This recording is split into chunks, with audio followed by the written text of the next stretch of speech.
Welcome to the TeacherCast Educational Network, coming to you from the TeacherCast studios since 2011. Join us each week as we bring you the latest educational news, EdTech updates, and hottest interviews with today's most influential leaders in education.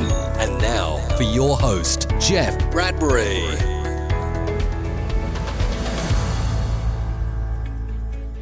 Hello, everybody, and welcome to the TeacherCast Educational Network. My name is Jeff Bradbury, and thank you so much for joining us today and making TeacherCast your home for professional development. This is the Jeff Bradbury Show, and today we have a bonus show, and today we're going to be talking to a good friend of mine all about podcasting and how he's using podcasting to build your EDU brand. That's right, if you're a podcaster, blogger, web designer, speaker, webmaster, anything that has to do with content creation, this is that podcast for you, and I hope that you guys are enjoying your summer. It is certainly a hot one here in Connecticut, and if you're wondering why is this show dropping on a Tuesday, that's because we've got three, that's right, not one, not two, but three Jeff Bradbury shows for you this week.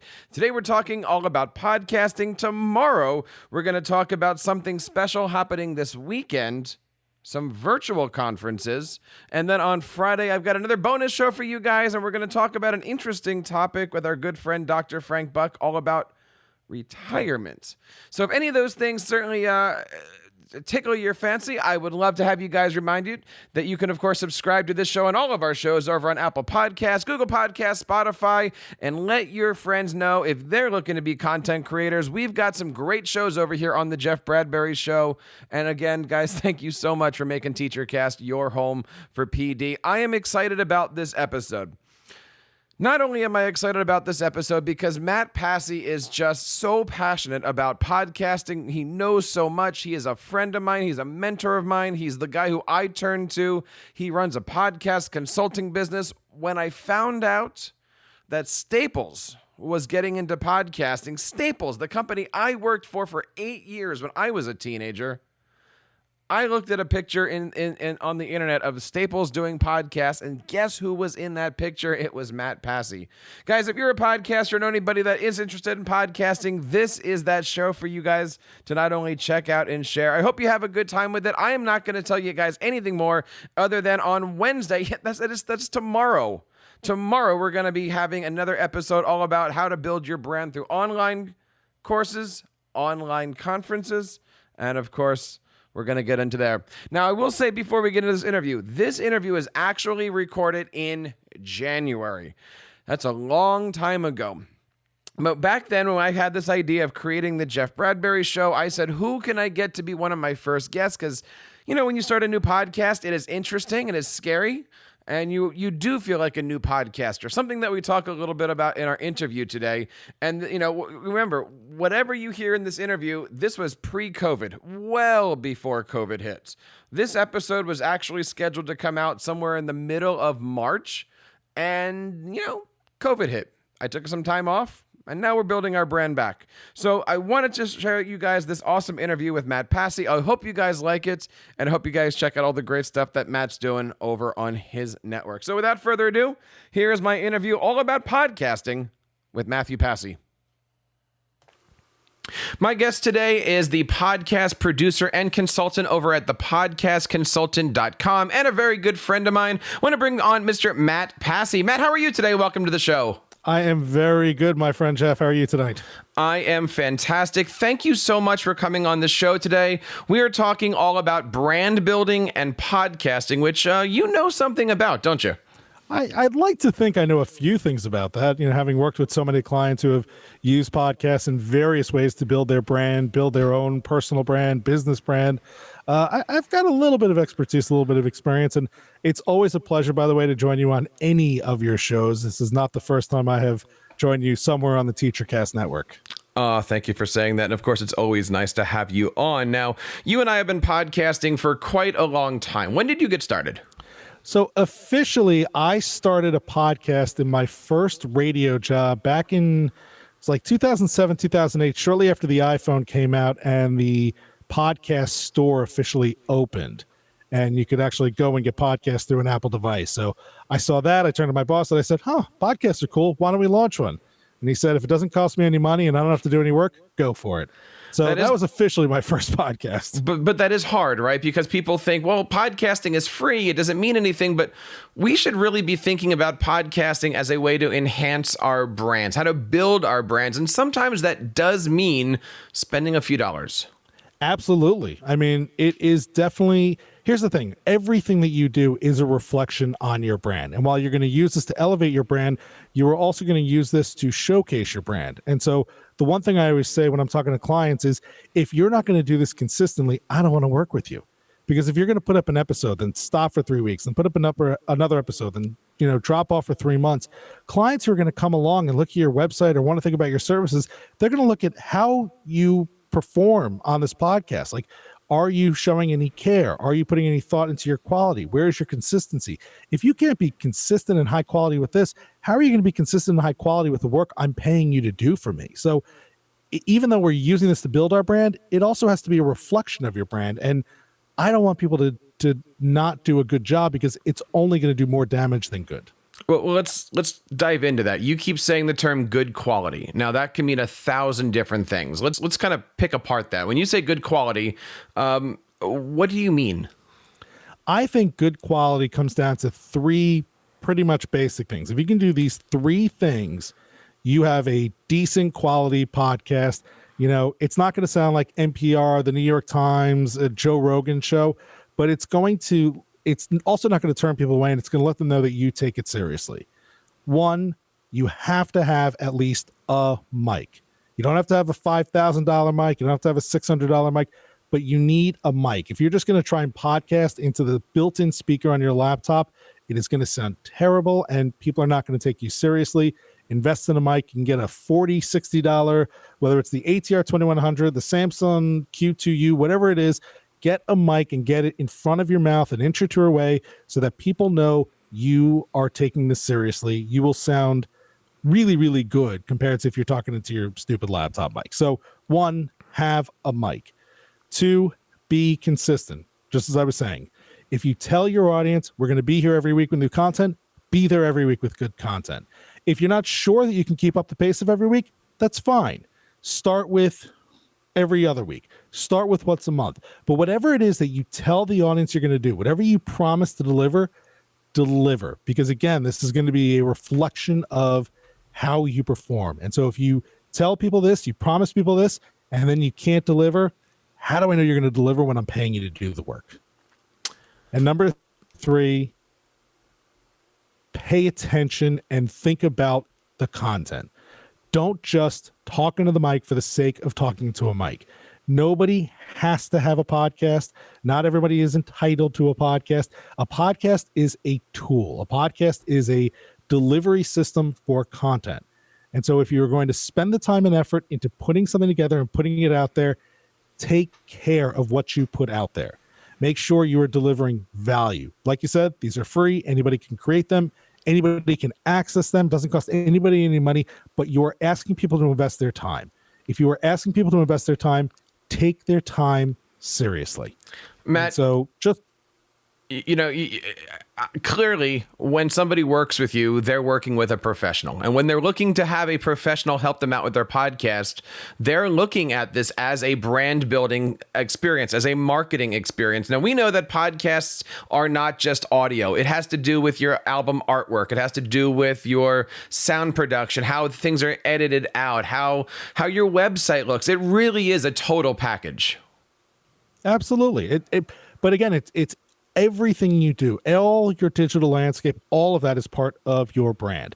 When you post on social media, when you record something on YouTube, when you put out a podcast, when you drop a graphic, it is a reflection of how serious people are going to take you. And so if you're not going to be thoughtful, if you're not going to be careful, if you're not going to be precise, then if you're going to be quick and sloppy, then people are going to think, okay, you're going to do work that is quick and sloppy all the time. So if you're going to do this, seriously invest the time and the energy into doing it correctly. Otherwise, you're just going to hurt your brand. So today we're going to talk about 5 ways that we can grow our brands through podcasting. You've given us some, you're giving us 5 great things to think about here. Matt, what's the first thing that we should be thinking about when we're looking at using podcasting to grow our brands? Well, the first and the most obvious one is for dissemination of content or creation of content. Like I was saying before, podcast itself is just a delivery method, right? This is, it used to be radio. Someday it's going to be called something else. But today, podcasting is a way to deliver content. If it makes sense for you to deliver content through audio, then this is what you want to do. That could mean interviewing other people. That could mean going through your old blog posts and, recapping them in certain ways. You don't necessarily just want to read your old blog posts. That's kind of a little slow and boring. If you're going to do that, might as well do a book on tape. People have a different expectation. If you're going to just strip the audio out of your video and put that up as a podcast, realize that on the video, you have a lot of other things that are telling the story. And when you're doing audio, you have to tell that story. I always, people always ask, what does that mean? And I always think about my grandfather, who had a lot of problems with his vision. And so he used to want to watch the Yankee game, but he would mute the television and turn on the radio because the radio announcers were telling a story. The television announcers could just comment. They weren't creating a visual for you because the visual was already there. So if you think that you can tell a story, if you think that you can emote better with your voice, with your pauses, with the words that are coming out, then this is a great way to get content out there. It's also a great way to get content to people who, if let's say your content is long form and we know people just aren't reading, they're not reading the newsletters. Maybe they're clicking on them, maybe they're opening them, but they're not taking the time to read through it. I can't tell you how many companies are coming to me now that are taking internal newsletters and saying, we want to do it as a podcast because at least we know people will listen to this in their car coming in and out of work. They're not reading it. So it's a great way to get long form content into people's ears while they're commuting, working out, driving, whatever that is. It's just another way to get content to people that, frankly, it's more efficient. And they're going to do a better job of listening because most of us listen to podcasts while doing something else. And it kind of frees our brain up to really pay attention to what we're listening to. I don't know about you, but when I listen to a podcast while driving, driving is so second nature to me that I can really focus and get that and absorb that content. So I love getting really heady stuff when I'm in my car driving, listening to podcasts because I just get so enamored by it. If I try and listen to a podcast while I'm, typing, or if I'm trying to watch a video while I just don't get that same absorption. So this is a good way to deliver content. I love that analogy. I don't know about you. I find it hard sometimes in the car. I've got long drives coming from and to work. I can listen to podcasts constantly, but I can't listen to an audiobook or a book on tape or something like that. Because if your brain goes off when you're listening to an audiobook, it's hard to get back in. But with a podcast, you can jump back into a conversation pretty easily. Absolutely. Absolutely. And the other thing is when you're reading an audiobook, you're not emoting, right? You're not conversing with the audience. Really good podcasters, yes, we want to reach as many people as possible, but really good podcasters are talking to just one person in that mic. And they're talking directly to that person. And so everybody who's on the receiving end feels that connection. They don't feel like just another faceless person in a crowd of people. Radio announcers tend to shout and, megaphone and talk to everybody hey, everybody, listen. You don't have that same intimate connection as a podcaster who's really getting close to the mic and saying, hey, here's what's going on today, right? You feel a connection to that host. Now, before we get on to the second topic here, I want to stick with this for just one moment because we are talking about using podcast and content creation. When you work with your clients, do you share with them the concept of editorial calendars, building out long-form content, short-form content? Obviously, in the last couple of years, we've had a change in podcasts from doing series to seasons. What's your thought with podcasting? Should we be doing 10 episodes and take a break, or should we just say, hey, I'm a podcaster, let's go for this? There are no rules. There's no one size fits all. I can't tell you which of those strategies is best for you because your content, your goals, what you're hoping to accomplish are going to be very, very different from the next person. And so if I stand up here and I tell you everybody should be doing a season, well, that's going to be a disservice to the people who are really good at doing a weekly show. If I tell everyone, don't worry about seasons, that's going to be a disservice to the person who has, working with a health podcaster, and they're going to do 10 episodes on cancer and 10 episodes on, Alzheimer's and 10 episodes on Lou Gehrig's, right? Like that makes sense as a season because you're grouping topics together, but it doesn't make sense for everybody. So there's no right or wrong answer. I can show you people who are successful doing all of these different formats. It's just a matter of thinking about your content, your goal, how you want to accomplish it, and what is going to best suit you and your audience, and following that. Don't do what others are doing because it worked for them. Think about why they did it. Think about why those strategies work and whether they will work for you and or honestly, get creative and try something completely different. Blow us all out of the water. I think the best thing that we can take out of that you just said was there is no right answer. There is no wrong answer. Do what works for you. Yeah. Well, there are a lot of wrong answers out there, though. That's why we're here every single week. All right. So we talked a little bit about using podcasting as a way to have content and sharing your passions for building this content. Matt, what's the second reason that we should be, doing podcasting to help grow our brands? Well, so what I'm actually going to do is there's the next two, the way I've listed them is raise your authority and as a networking tool. And I'm actually going to reverse that. And I'm also going to group them together. So one of my first clients came to me and he said, look, there are people in my industry who I want to reach out to and talk to. And if I simply send them a note and say, hey, so-and-so, you have an hour to talk, they're going to say, who the hell are you? Right? But if you reach out to that same person and you say, I have a podcast and I'd love for you to join, all of a sudden it is opening up different doors and different opportunities, right? Because now you are not just showing these people that you are selfishly trying to talk to them. You are providing them with a platform for them to share their ideas, for them to reach a larger audience, for them to talk to more people. So that's why it could be a great networking tool, because it really opens up doors that just a cold call or just a cold email asking for time to talk to somebody wouldn't do.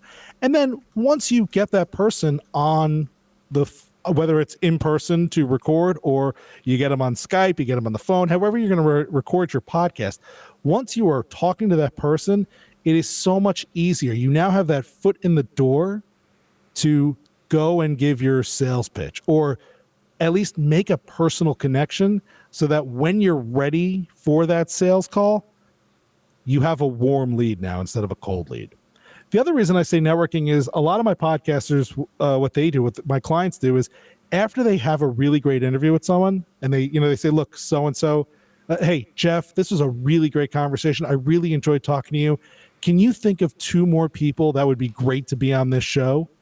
Well, now you, Jeff, are going to introduce me to 2 more people, and I've just grown my network. People who I never would have even known about. Possibly you could be introducing me. And especially if A, you had a good time on the show, and B, if you see some traction to your social media because of the show, you're definitely going to recommend me to some people that you like and trust and think are going to be a good fit. So it's absolutely a networking tool. And frankly, people who use it as a networking tool, they don't even have to think about the download numbers, because those leads, that growing network is more valuable to them than 1,000 listeners will ever be. That is such an important topic, and something that, I've enjoyed over the last couple of years here with TeacherCast of, hey, Matt, you and I met because of Joe Pardo and being at his MapCon conference. And because of that conference, we now have other mutual friends, Dave Jackson and everybody else in the podcasting world, and having this ability to, reach out, make some friends and, actually just figure out how to grow your network in your niche. That's really, really important for podcasters. Yeah. And the other reason I think that podcasting is a better tool for that is low barrier to entry. If you ask somebody to do video, the makeup, the camera, the lighting, all that other stuff that goes into it. But can you sit at your desk with your phone for an hour? Sure. Can you talk, can you hook up your headset to Skype for 40 minutes? Sure. Can I bring a microphone to your office? No pressure. Sure. Like it's an easy, low barrier to entry. And if you take really good care of your guests, and if you show genuine, authentic interest and you listen and you're not just trying to, get them on tape and run out the door, then you will have built a genuine relationship with that person. So that's the networking piece of it. But at the same time, it also raises your authority in your niche. Now imagine that you've had this interview with one of the top people in your field, and they've recommended you to 2 or 3 other people that are on the same caliber as them. And now somebody's having a conversation, and all of a sudden, the topic of what you do comes up. These 3 people who are top caliber people are all going to say, oh yeah, Jeff, I know him. He's the TeacherCast guy. I had a great interview with him.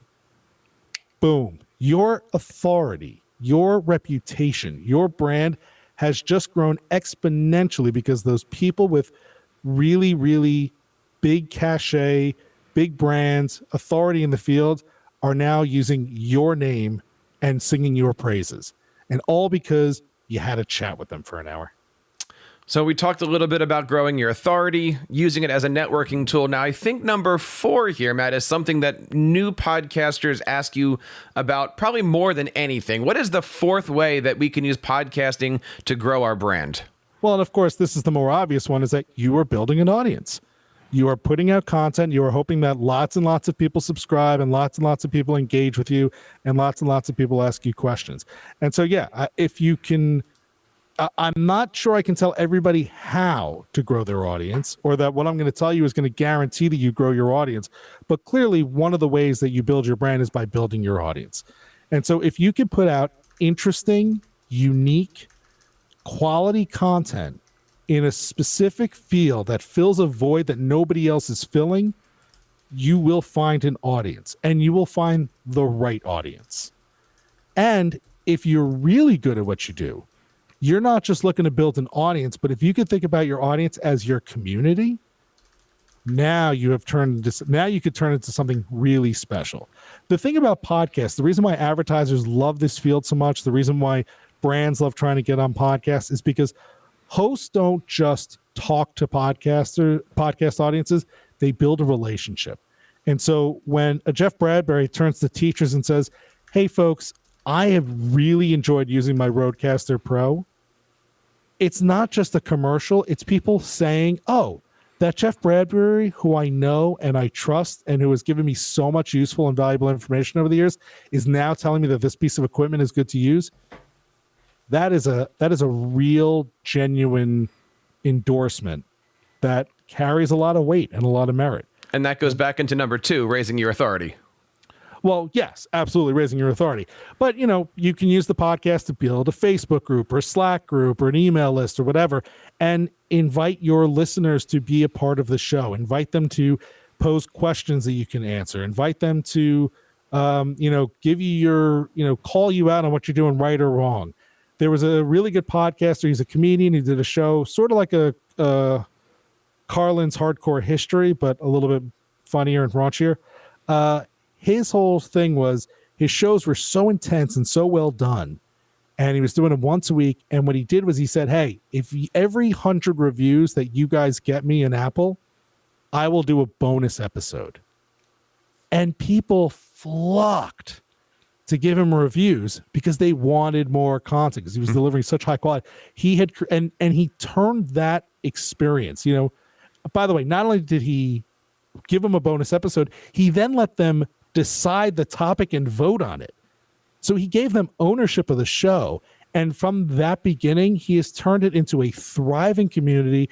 People are paying him monthly memberships, buying t-shirts, going to events, downloading apps. I mean, he has turned it into a massive, massive revenue engine, but also just a thriving community of people that truly love him and love each other. I think he might even have a dating app for his community like that. Like, that's how big he was able to get it.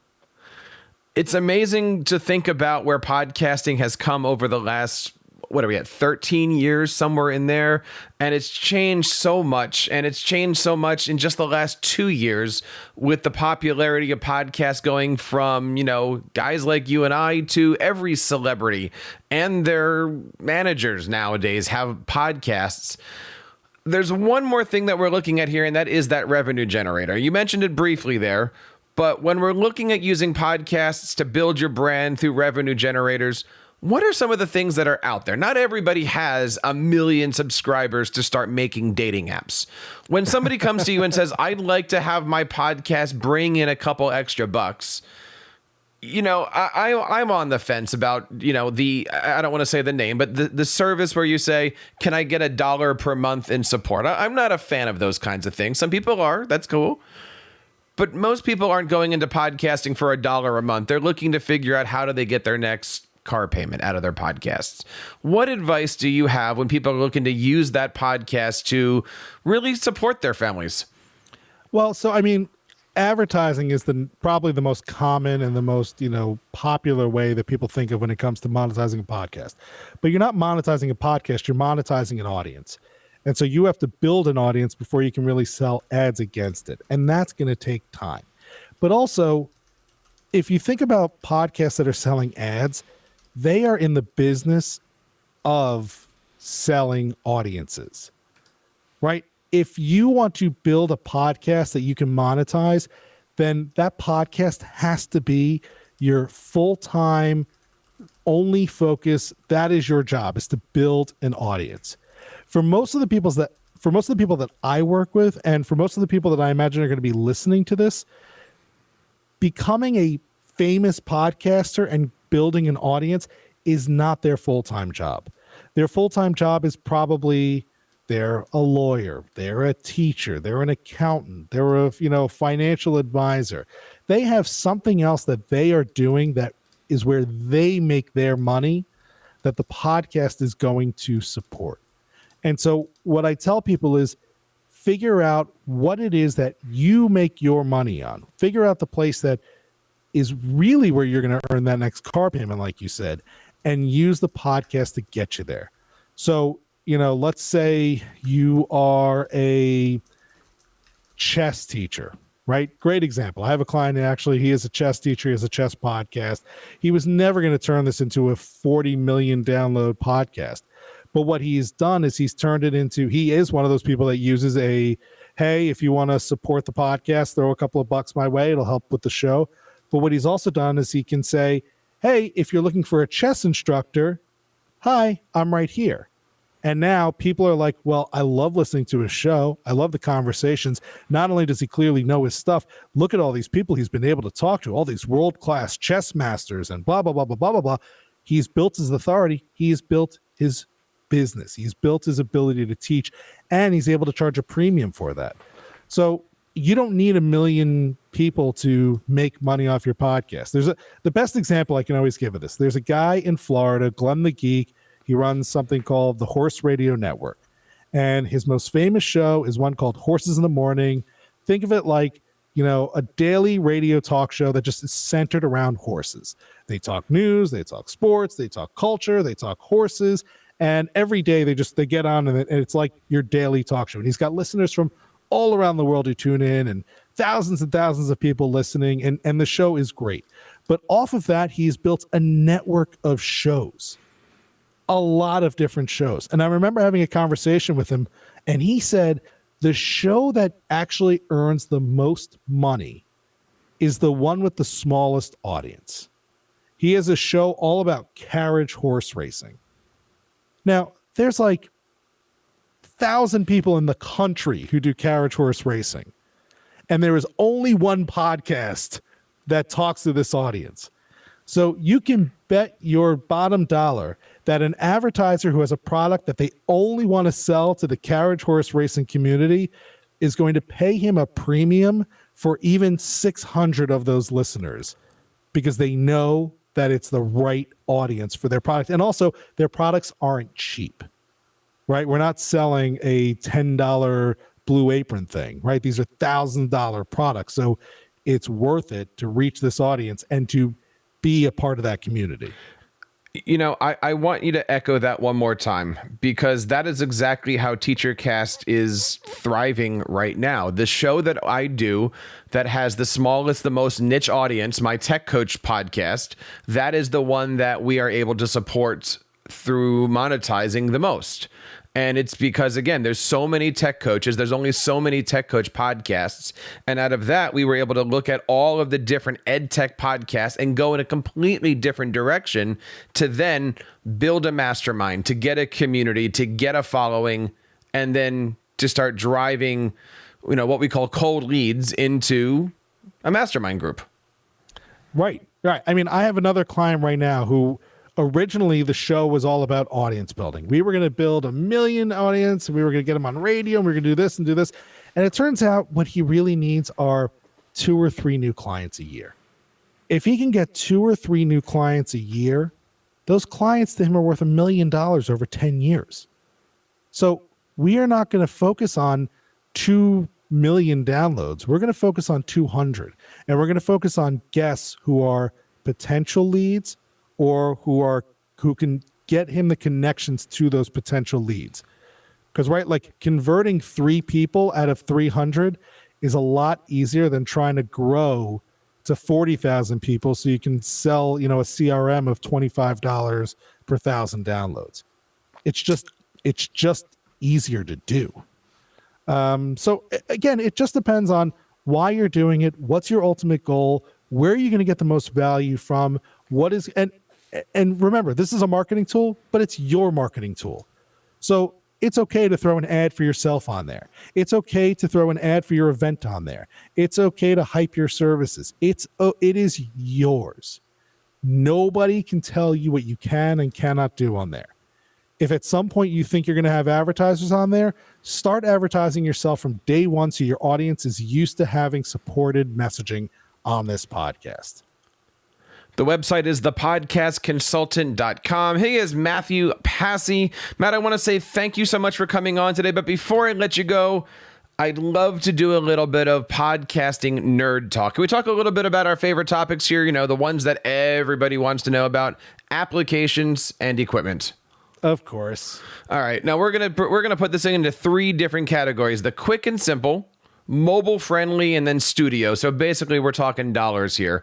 Podcasting applications. Look, we can do this forever, but yes. Quick and simple. Like I'm a 5th grade teacher. I want to make a podcast, or I'm at a conference and I want to make a podcast. What's your go-to? What's your quick and dirty? If I've never done this before, and let's start with free. Honestly, I hate to say this, but if you're going to do it for free, if you're just testing the waters, if you're having fun, use the voice recorder app on your phone. Just start recording. Just start recording your voice. Every phone comes with one. Put it in front of you between your friends. Talk. You don't have to use it. You can, but you don't have to. Just start doing it. You're going to learn very quickly whether you want to do this and whether you're any good at it. Anything else as far as free? I know for myself, I use things like GarageBand. I don't know if you're a fan of that one. I never figured out GarageBand for the life of me, to be honest with you. You know what I'll say? The whatever movie maker is on your computer, so iMovie or even the Microsoft Movie Maker, that's a great way to make short video clips and promotional clips and audiograms and things like that once you're getting into the promotional stage. Video does better in terms of social media and promoting, so just make it simple. Do it with those. Anybody can do it with that. And PowerPoint. I can't tell you how many video presentations I've made using PowerPoint slides. They've got a way to export your PowerPoint with the transitions and everything and timing to an MP4. Just do that. What about mobile friendly? I know you and I both go to a lot of conferences, and we're not talking free anymore here, but when you go out to a podcast movement, what do you bring with you? What's your secret weapon? If I'm going to record podcasts, it's my mix pre. I mean, that is my everything at this point. I'll probably say, well, so this is more of a hardware, but I'd say software wise, I'm still waiting for Squadcast to get their stuff together so that they have a mobile app on iOS. For the longest time, though, I loved Ringer. I used to have a part-time job, and I would book interviews, and I could literally duck into a room, plug in my ATR 2100 to my iPhone, open up the Ringer app, and I could record a podcast interview anywhere in the world. And I would sound good, and if my guest was doing it correctly, they would sound great. So Ringer is still... Squadcast will overtake them soon, but I still like Ringer. You a fan of Boss Jock, or I think they're calling it Backpack now? I've never had a need to do a live show like that. I've only had to record content and then I would go back and produce it later. So, I mean, I've heard good things about it. If you're one of those folks who needs to really do a live production, then yeah, that's definitely one I would look into. I'll tell you one that I like to use, and this is so far the easiest one I've ever come to. It's called AV Studio Pro, AVR Studio Pro. Real simple. Turn it on, record, automatically saves to Dropbox or your Google Drive or anything like that. For me, that's what I use for the conferences. I know every single time I plug in a microphone, it happens to work and it saves. And I like using that. And of course, all the links to the stuff that we're looking at here, we're going to have over on our show notes page. Now, Matt, I'm looking at you. You've got some great equipment. Before we start talking about the hardware, what do you use? What's your editing? What's your money's no object? Here's my editing applications of choice, audio and or video. I am an Adobe Audition person through and through for my audio editing. It's just what I used in the radio world, and so I'm very comfortable with it. At some point, I'd like to get myself taught on Hindenburg, but I just don't have the time to train myself. And then on video, I finally splurged for Final Cut Pro. Just like if you know iMovie, it's just like iMovie with more features. Fantastic for editing video. I love Final Cut. I will echo that. I've used Final Cut for every single thing, audio and video, for the last 9 years plus. And I'm impressed by people who can edit audio in Final Cut. And I say it that way because I know all the keyboard shortcuts. So even though iMovie is simpler, and technically iMovie is using the same kernel look at us, we're going nerdy here, right? Very nerdy. It doesn't have all the keyboard shortcuts. And I even with this, as soon as we're done editing, it's going into Final Cut and it's getting pressed all that way. And it uses the iMovie's not as precise. I can get way more precise in Final Cut. And Final Cut also uses all the Logic plugins. So you're basically doing Logic in a video editor. Yeah. And done. Set it, forget it. Let's talk hardware, right? Let's wrap up this show today and talk a little bit about hardware. Quick and simple. You want, the basic microphone. I know you mentioned a few of them earlier, but I'm a 5th grade teacher. I'm a broadcasting teacher. I want to get a quick microphone or two for my kids. What do I get? I'll say it again. The ATR 2100 and the Samsung Q2U, they're basically the same microphones in different wrappers. I, to this day, keep an ATR 2100 in my computer bag at all time in case the need to podcast arise. I can plug it into my phone. I can plug it into my computer. I can get on Squadcast. I can get on Skype. And it's not going to sound like a studio, but it's going to sound much, much better than anything else out there. And it's got USB and XLR, so you can start using it with your computer. And then as you evolve and get better and you start to grab Zoom digital recorders and mixers, it's already got the XLR, so you don't have to go out and replace. You get all new mics. You can just use your existing mic in your fancier equipment. Mobile friendly. I know for myself, I am a big fan of the Zoom H6 recorders. I also like the Raspberry microphones, depending on what you're looking for. The H6s it's a self-contained unit, whereas the Raspberries, you can plug them into your iPhone, iPad, USB. But you said something I'm not familiar with, a Mix Pre. What is that? So I was a huge fan of the Zoom H6 for a very, very long time. It's a great device. I still recommend it to a lot of clients because it's one thing that I can very easily troubleshoot with them over the phone. But I graduated to a Sound Devices Mix Pre 6. It is a digital recorder and audio interface. It is pro grade in a consumer package. So Sound Devices is known for audio interfaces that are used in television and movie production. And they have basically taken all of their great technology, all of their great builds, and they've put it in a package that is made for the consumer market. So like an H6, 4 inputs, I can record directly to an SD card.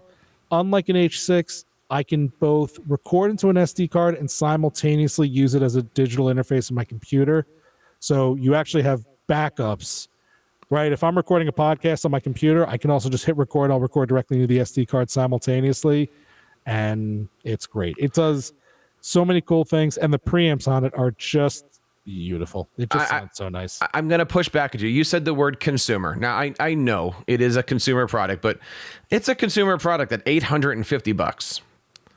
What do you have? What do you recommend that's a little bit more in the consumer educator, not $850 range? MixPre 3? Okay. It's a little bit cheaper. No, honestly, if we're talking about if price is an that's only issue, $550. Yeah, I mean the MixPre 6, $350 generally, with the the box and the cables that you need for it.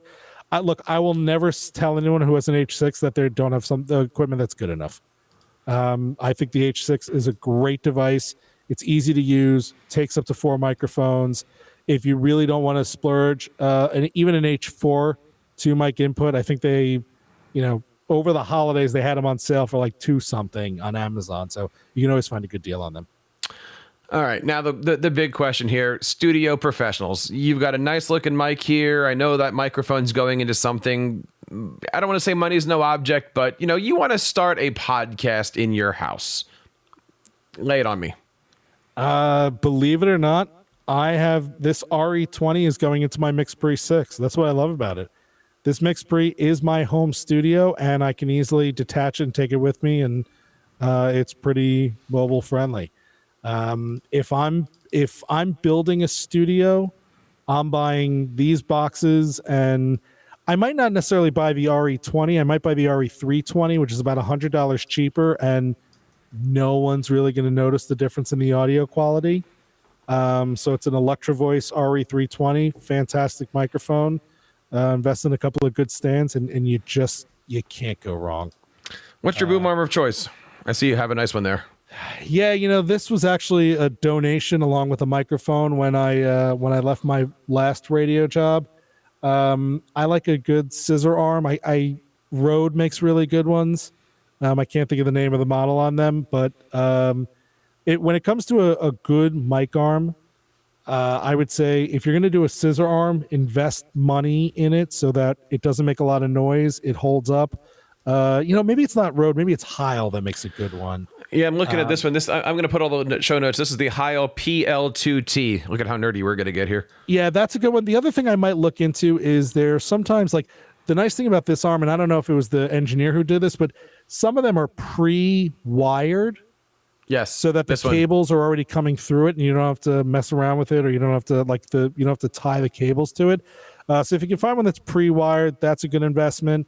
If you're going to do, if you don't want a permanent setup, if you want something that you can take down on a regular basis, there's a $13 desktop mic stand that I always recommend on Amazon. It's like what is the name of that stupid stand? I'll find the name of that one. There's also a larger one called the Gator Frameworks. The Gator Frameworks one, it's a little bit heavier. It's actually got a swinging arm, so it can get a little bit closer to you. It's pretty heavy, but that's a good one if you're going to be in a situation where you're not sure if you can, if it's easy enough for the person to sit up at the mic, or if they're going to be leaning back and you need to bring the mic to them. The other one, by the way, the $13 one, is called an On-Stage DS7200. It's just a little heavy weighted bass, straight pole. Any mic will clip into it. Typically with the ATR, with the Samsung, they come with a little mic stand, but they are usually tiny. And so if you want that microphone 1 to 2 inches away from you and you want to sit comfortably, I recommend investing the $13 to $16 and getting one of these on-stage mic stands just to easily pull out. And when I used to do mobile recording in New York City, back in the day, my original rig, I would have 2 Shure SM58s, 2 of these mic stands, and my Zoom H6. I'd put it in my backpack, and I can run around the city and record podcasts anywhere with 2 people. The website is called thepodcastconsultant.com. He is Matthew Passey, a great podcast consultant, an amazing podcaster, and I'm so proud to say a good friend of mine. Matt, any parting words for anybody out there looking to build your brand through podcasting? We've kind of gone through the gambit of things here, but, parting words here, that big piece of advice that you want to leave us with. the big piece of advice I want to leave you with, it's going to be a little bit of a repetition of what I said earlier, is you don't have to have a podcast. If you are going to have one, you want to do it for the right reasons. You want to do it because this is the right medium, the right delivery tool for your information, or it is going to create the right opportunities for you. And if you're going to do it, be thoughtful and careful. Do not rush. Do not half-ass it. This will be a reflection of your brand. And so if you want your brand to come off as professional and as high profile, high quality, then invest the time, invest the money, invest the sweat equity to make it a professional, high quality product, so that that's what people think of you when they come to do business with you. Matt, thank you so much for coming on the show today. Jeff, it is always my pleasure to chat with you. And if you guys love this topic and are thirsty for more, you can, of course, check out the Jeff Bradbury Show everywhere that your podcasts are offered. And you can head on over to teachercast.net to check out all of our shows and find out how to subscribe at teachercast.net/subscribe. But one more time, we want to say thank you to Matt and everybody for coming on the show and sharing their passions for building their EDU brand. So on behalf of Matt and everybody here in the TeacherCast Educational Network, my name is Jeff Bradbury, reminding you to keep up the great work in your classrooms and continue sharing your passions with your students. You've been listening to the TeacherCast Educational Network, hosted by Jeff Bradbury. Please reach out to the show with all of your questions on Twitter @TeacherCast or online at www.teachercast.net. Be sure to subscribe to our podcast so you don't miss any future episodes. And please take a moment to write a review in the App Store.